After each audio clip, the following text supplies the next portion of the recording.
What do a series of seemingly random events from 2 Kings chapter 6 have to do with you and I? Well, stay tuned and find out.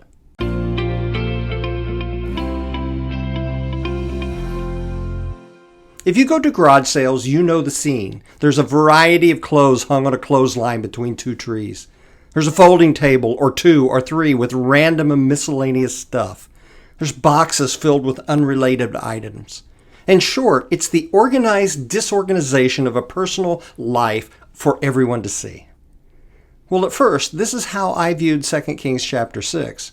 It looked like several accounts just stuck together randomly like garage sale items. For instance, an axe head comes off the axe handle, flies into the river, and is thought to be lost. Well, the user tells Elijah that the axe was borrowed, and Elijah causes the axe head to float up from the bottom of the river so that it can be retrieved.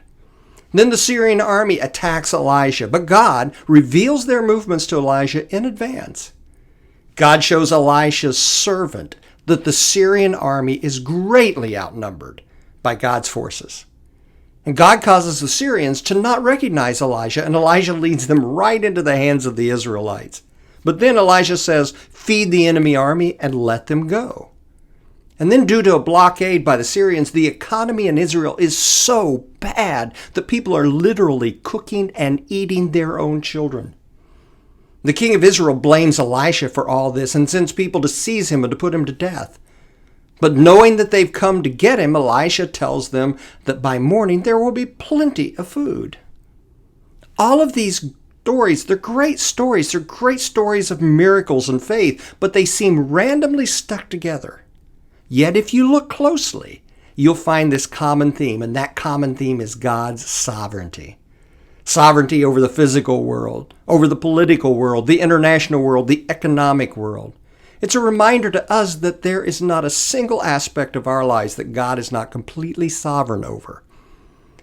That's not to say that things will always work out the way we want, but we don't have to worry about the end result, for God is sovereign over everything at all times. So this week, watch your life. Is it marked by insecurity over uncertainty, or is it marked by confidence over His sovereignty? I pray it will be the latter for you this week. And we'll see you next week.